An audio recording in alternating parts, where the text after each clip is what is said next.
안녕하십니까 성도 여러분.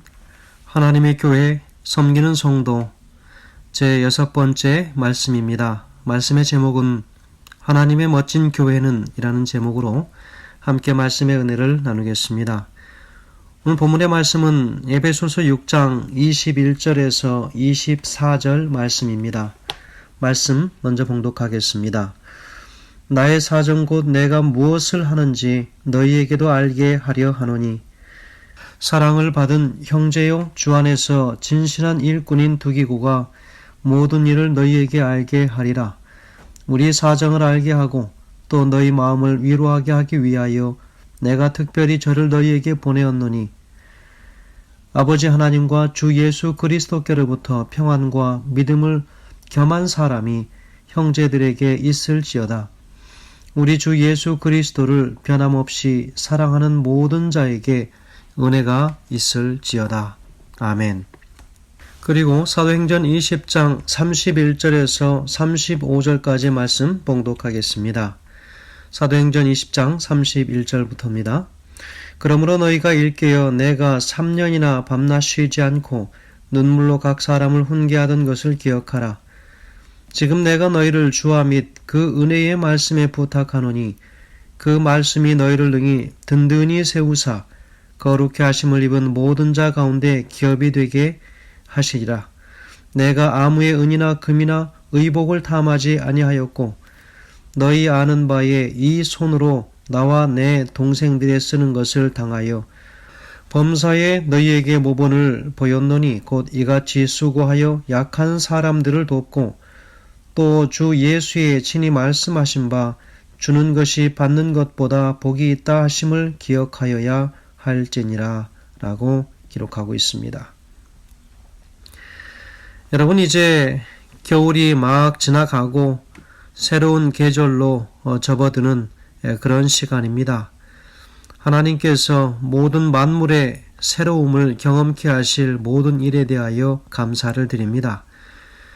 코로나 바이러스로 인하여 세계 많은 도처에서 참으로 힘들고 어려운 지경에 처한 많은 가정들, 또한 목숨을 잃은 가정들, 참으로 안타깝기 그지없지만 하나님께서 그 가정들에게 친히 위로의 귀한 복음을 허락하시기를 간절히 바랍니다.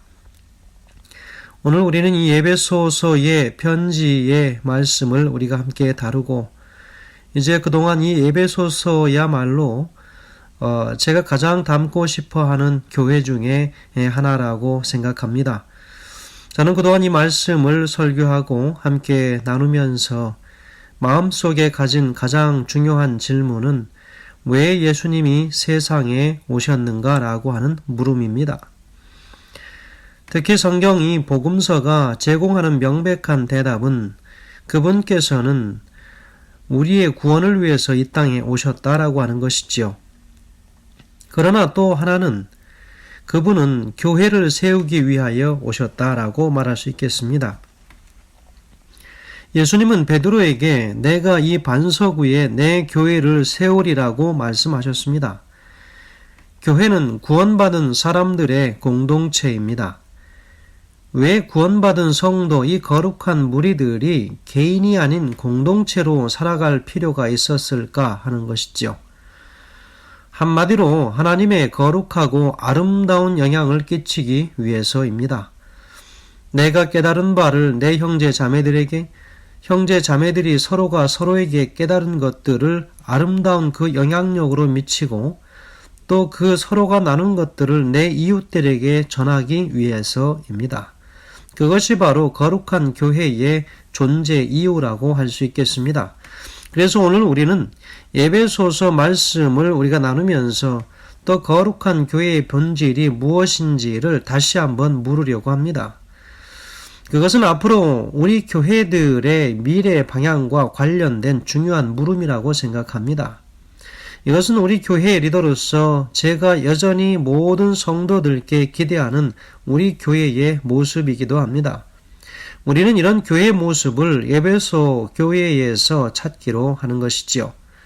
사도 바울은 일찍 에베소 교회 리더들을 마지막으로 만나는 자리, 바로 이 밀레도 항구에서 그가 어떤 심정으로 그의 3차 전도 여행 중 가장 긴 기간이었던 3년 동안을 에베소에 머물면서 에베소 교회를 개척하고 그가 떠난 후에라도 그가 기대하는 교회상을 바로 사도행전 19장부터 20장에 상당하는 부분에서 그는 강하게 이야기하고 있습니다. 그래서 에베소서의 이 마지막 결말 부분과 사도행전을 중심으로 하는 바로 오늘 우리는 바로 이 주님이 우리에게 거룩한 교회의 비전을 함께 나누어 주심을 확신합니다. 오늘 우리는 특별히 하나님의 이 멋진 교회, 하나님의 이 거룩한 교회는 어떤 교회인가? 바로 그 첫 번째는 거룩한 교회는 은혜의 복음을 성실하게 증거하는 교회라고 하는 것입니다. 사도 바울은 제3차 전도 여행의 귀로에서 밀레도 항구에 도착해서 밀레도에서 사람을 에베소로 보내어서 에베소 교회 장로들을 밀레도로 그 항구로 오게 합니다. 사도행전 20장 17절을 보면 이렇게 기록합니다. 바울이 밀레도에서 사람을 에베소로 보내어 교회 장로들을 청하니 라고 기록하지요. 바로 그 자리에서 바울은 자신이 어떤 심정으로 지난 3년간의 에베소 목회를 수행했는가를 솔직하게 고백합니다. 바로 그 말씀이 사도행전 20장 24절의 말씀입니다. 내가 달려갈 길과 주 예수께 받은 사명 곧 하나님의 은혜의 복음을 증언하는 일을 마치려 하면은 나의 생명을 조금도 귀한 것으로 여기지 아니하노라 라고 이야기하고 있습니다. 바울의 일생의 사명은 하나님의 은혜의 복음을 증거하는 일이었습니다. 그리고 그 복음에 근거한, 복음에 기초한 교회를 이루어 가는 일. 그것이 바로 바울의 유일한 사명이었던 것이지요. 인간은 자신의 의나 자신의 어떤 행동으로서 결코 하나님 앞에 설 수 없다고 하는 것을 우리는 알고 있습니다. 바로 그 오직 은혜라고 하는 것, 바로 그 은혜는 받을 자격이 없는 사람에게 베풀어지는 전적인 하나님의 사랑을 통해서 인간은 예수 그리스도를 온전히 믿음으로만 구원을 받을 수 있다고 하는 바로 이 순도 100%의 복음이지요. 이 복음만이 죄인들의 유일한 희망인 것을 증거해왔습니다. 이것이 바로 에베소서 2장 8절에서 바울이 증거한 핵심적인 복음의 진리가 아니었습니까? 에베소서 2장 8절에는 기록하지요. 너희가 그 은혜를 인하여 믿음으로 말미암아 구원을 얻었나니 이것이 너희에게서 난 것이 아니요 하나님의 선물이라 라고 했습니다. 하나님의 선물입니다. 우리가 뭐 잘해서 내가 구원받을 만한 무슨 좋은 일을 해서가 아니라 그 구원은 전적인 하나님의 선물이었다라고 하는 것을 성경에서는 기록하고 있습니다. 교회 리더십이 바뀌면 리더십의 체질에 따른 자연스러운 여러 변화들이 일어납니다. 그런데 이러한 변화에 자연스럽게 순응하는 지혜가 교회에서 발휘되어야 합니다. 그런데 여러분, 사람이 시도하는 변화들에는 때로는 그것이 뜻대로 마음대로 되지 않을 때도 있습니다. 하지만 한 가지 우리의 변화를 멈추지 말아야 할 것은 복음을 증거하는 일일 것입니다. 우리가 결코 포기할 수 없는 한 가지의 일, 그것은 복음을 증거하는 것이죠. 왜냐하면 교회가 복음 증거하는 일을 포기하면 교회의 존재 이유를 포기하는 것이기 때문일 것입니다. 사도 바울은 갈라디아서 1장 8절에서 이렇게 이야기합니다. 그러나 혹은 하늘로부터 온 천사라도 우리가 너희에게 전한 복음 외에 다른 복음을 전하면 저주를 받을지어다.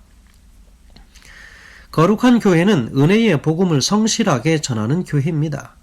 왜냐하면 은혜의 복음만이 세상의 유일한 구원의 희망이기 때문입니다. 그래서 이 땅에 있는 모든 교회들은 반드시 영원토록 순전한 복음을 전하는 진리의 복음을 전하는 바로 그런 교회, 바로 그런 교회들이 이 땅에 있어야 할 것이고 그리고 그런 교회들이 이 땅에 존재해야 할 이유일 것입니다. 자, 그러면 하나님의 멋진 교회, 바로 그 두 번째는 바로 이런 멋진 교회는 건강한 자기 절제로 나눔을 완전하게 실천하는 그런 교회일 것입니다. 건강한 자기 절제가 있는 곳 통해서 그 절제를 다른 이들에게 전하는 교회입니다. 건강한 교회는 자기 자신만을 위해 존재하는 교회가 아닙니다. 이웃을 위해서 그리고 세상을 위해서 존재하는 교회입니다. 사도 바울은 이 진리를 3년 동안 에베소 교회 내에서 가르쳐 왔다라고 증언하고 있습니다. 사도행전 20장 35절에서는 범사에 너에게 모본을 보였노니 곧 이같이 수고하여 약한 사람들을 돕고 또 주 예수의 친히 말씀하신 바 주는 것이 받는 것보다 복이 있다 하심을 기억하여야 할지니라 라고 이야기하고 있습니다. 사도 바울은 에베소 성도들에게 권면하기를 교회라고 하는 것은 주는 것이 받는 것보다 더 기쁘고 더 축복이 넘치는 곳, 그것이 바로 교회라고 강조했습니다. 그리고 교회의 개척자였고 지도자인 자기 자신이 그런 삶의 모습을 실천함으로 여러 물질적인 그런 욕구로부터 자유한 교회상을 만들고자 그는 노력했던 것이지요. 또다시 선행을 베푸는 하나님의 교회를 향하여 사도 바울은 이렇게 고백합니다. 사도행전 20장 33절에 34절입니다. 내가 아무의 은이나 금이나 의복을 탐하지 아니하였고 너희 아는 바에 이 손으로 나와 내 동생들의 쓰는 것을 당하였다라고 이야기하고 있습니다. 자신을 위해서는 철저하게 절제하고 이웃을 위해서는 많은 것들을 나눔으로 실천하기 위하여 모든 재정을 다 쏟아 부었던 교회였습니다. 하나님의 교회는 은행이 아니지요. 또한 어떤 돈을 모아 쌓아두는 곳이 아닙니다. 하나님의 교회는 받은 바 헌신되어진 바 그것을 열심으로 활용하고 사용하는 것입니다. 그 돈을 쌓아두는 것은 땅에 묻어두는 것과 같은 것입니다. 불충실한 청지기인 것이지요. 여러분, 하나님께서 이 교회들에게 부어주신 모든 것들 혹은 내 개인에게 부어주신 많은 그 재물들을 하나님의 사역을 위하여 활용하고 사용할 때에 하나님께서는 그것들을 더 많은 것으로 채워주시고 축복하여 주실 것을 확신합니다. 오늘 우리가 한 번쯤 생각해 보아야 할 것은 우리 교회의 재정을 얼마나 많은 선교와 구조를 위해서 사용하고 있는가라고 하는 것이지요. 때로는 우리가 우리의 손으로 인하여 헌신되어진 많은 재물들과 물질들을 그저 마치 교회에서 먹고 사용하는 그런 것으로만 허비되어지는 일들이 종종 발생할 수 있다는 것이지요. 현재 이 교회의 구제의 신뢰를 우리가 분명히 가지고 있는가? 이 교회는 지금 무엇인가 구제하기 위하여 노력하고 있는가? 이것이 바울이 강조한 그대로 바로 이제 이 교회가 우리 자신을 위해서가 아닌 이웃과 세상을 위해 존재하는 교회가 된 것을 의미하고 있다고 하는 것이죠. 하나님께서 기뻐하시는 멋진 교회는 어떤 교회인가? 그 세 번째는 하나님의 그 멋진 교회는 거룩한 헌신으로 거룩한 영향력을 끼치는 교회라고 하는 것입니다. 사도 바울은 에베소서를 마무리하면서 마지막 인사를 나눈 중에 특별한 한 사람을 언급하고 있습니다. 그 사람을 두기고라고 이야기하고 있습니다. 21절, 22절에서 기록합니다. 나의 사정 곧 내가 무엇을 하는지 너희에게도 알리려 하노니 사랑을 받은 형제요 주 안에서 진실한 일꾼인 두기고가 모든 일을 너희에게 알리리라. 우리 사정을 너희에게 알리고 또 너희 마음을 위로하기 위하여 내가 특별히 그를 너희에게 보내었노라 라고 기록합니다. 두기고는 다름 아닌 바울의 메신저였습니다. 메시지를 전달하기 위해서 로마에서 에베소로 온 사람이었습니다. 바로 두기고 때문에 에베소서가 쓰여지고 보존된 것이죠. 골로새서도 그는 설교한 사람도 바로 재정적인 헌신을 한 사람도 아니었지만 시간을 내어 편지를 전달한 것과 같은 일상적인 심부름을 감당한 바울의 동역자였습니다. 두기고는 그런 사람이었습니다. 그러나 그런 두기고 같은 이름 없는 동역자들의 헌신 때문에 에베소 교회가 태어나고 위로받고 격려받으며 무럭무럭 자라날 수 있었던 것입니다. 그 결과 바울의 사도행전 19장 10절과 같은 고백도 가능하게 된 것 아니겠습니까? 이같이 2해 동안을 하매 아시아에 사는 자는 유대인이나 헬라인이나 다 주의 말씀을 듣더라 라고 기록하고 있습니다. 사도 바울은 두기고 같은 동역자들의 헌신 때문에 안심하고 말씀 사역에 집중했습니다. 그 결과로 온 소아시아 전체에 복음적 영향을 끼치는 아름다운 교회가 될 수 있었던 것이지요. 이것이야말로 제가 가장 사모했던 건강한 교회의 모습이라고 볼 수 있겠습니다. 저는 이 말씀을 전하면서 우리 곳곳에 섬기고 있는 하나님의 교회나 또한 믿음의 공동체에서 이름 없이 그저 정말 무명으로 조용히 구석에서 봉사하며 늘 교회에서 조용히 사라졌던 그런 하나님의 모든 동역자들에게 감사를 드립니다. 때로는 불만족스러운 결정에도 그 불편한 심기를 다 표현하지 않고 잘 따라주는 좋은 성도들도 있습니다. 제가 왜 그런 마음들을 모르겠습니까? 우리는 다 그 마음들을 압니다. 하지만 그것 또한 도저히 순종할 수 없는 불합리한 상황에도 불구하고 불순종할 줄 아는 성도들로 키우시기 위한 하나님의 연단의 과정이라고 생각합니다. 참으로 잘 참으시고 잘 인내하고 계신 이 땅의 하나님의 귀한 순종의 겸손한 종들을 인하여 하나님 앞에 또한 다시 한번 감사를 드립니다. 늘 하나님을 그런 심정으로, 하나님의 교회를 그런 심정으로 섬기고 봉사할 때에 주변의 많은 이웃들에게도 그런 아름다운 영향력을 끼치는 본이 되는 그런 귀한 성도의 삶을 살게 될 것이라고 생각해 보게 됩니다. 우리가 한 해를 이제 또 막 시작하는 이 과정에서 하나님의 교회를 진정으로 지탱하고 하나님의 교회를 잘 일으켜 세우는 그런 하나님의 모든 자녀들이 있는 곳은 참으로 축복받은 곳입니다. 여러분, 매 예배드리는 그 시간마다 모든 것들을 뒤에서 조용히 정리하고 보이지 않는 그 손들을 보태어 주신 그분들은 진정한 두기고였습니다. 매 예배드리는 시간마다 매번 그들의 음식을 충당하기 위하여 미리 바쁜 손을 내어서 봉사하시는 그분들은 진정한 두기고였습니다. 하나님께서 사용하시는 대부분의 많은 사람들은 재정적으로 여력이 없거나 힘든 지경에 있는 사람들의 주머니를 내어서 봉사하도록 하신 그 봉사도 참으로 감사하고 그 일에 순종하신 그분들이 진정한 두기고였습니다. 아무 말 없이 뒤에서 하나님의 예배와 하나님의 모든 교회의 일들을 위하여 염려하고 진심으로 기도하는 그분들이 두기고였습니다. 이제 2020년의 모든 계획들이 세워지고 그 계획대로 가는 모든 하나님의 교회에서 진심으로 섬기는 그런 두기고들이 많음을 인하여 자랑거리가 많아지는 하나님의 교회들이 되시길 간절히 소망합니다. 사도행전 20장 24절의 말씀에 기록합니다. 나의 달려갈 길과 주 예수께 받은 사명 곧 하나님의 은혜의 복음을 증거하는 일을 마치려 하면은 나의 생명을 조금도 귀한 것으로 여기지 아니하노라 라고 기록하고 있습니다. 성도들이시여, 하나님께서 우리에게 주신 참으로 귀한 사명들을 잘 감당하는 하나님의 교회, 하나님의 성도들, 섬기는 성도들 되시길 간절히 바랍니다. 어떤 순간에도 결코 교만의 자리에 서지 않게 되시길 바랍니다. 어떤 순간일지라도 겸손의 진정한 모본이 나로부터 먼저 시작되어지는 그런 그리스도인의 삶이 되길 간절히 바랍니다.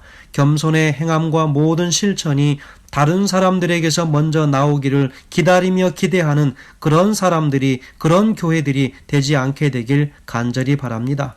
우리는 하나님의 걸작품들이었습니다. 교회에 바로 예수 그리스도 성령의 충만하심의 비밀이 있는 곳이라고 하는 것을 우리는 깨달았습니다. 그러한 모든 것들이 하나로 모아졌을 때 하나님의 교회는 하나됨의 진정한 원리들이 무엇인지를 깨닫는 교회들이 되었습니다. 그러므로 그런 교회는 모든 우리의 옛 사람들의 더러운 것들을 다 벗어버리고 새로운 그리스도인으로 탄생되어지는 모습들을 우리는 보았습니다. 그러므로 하나님의 교회는 영적인 모든 거룩한 전쟁과 싸움을 싸울 준비를 갖춘 하나님의 교회들인 것을 보았습니다. 인간이 싸워야 할 육의 싸움에 우리의 마음에 모든 관심이 가 있는 것이 아니라 진정으로 싸워야 할 싸움은 영적인 거룩한 전쟁임을 여러분 기억하시기 바랍니다. 영적인 전쟁을 우리가 포기하는 순간 우리는 육신적인 전쟁으로 돌변하기 시작합니다. 하나님의 영적인 전쟁이 끊임없이 일어나는 아름다운 교회는 그 교회는 참으로 멋진 교회, 하나님께서 바라시는 교회가 될 수 있음을 다시 한번 확신하면서 하나님을 섬기고 살아가는 이 땅의 모든 교회들이 바로 이런 멋진 교회, 하나님의 교회에 섬기는 성도들이 충만히 일어나게 되길 간절히 소원하면서 말씀을 줄이겠습니다. 감사합니다.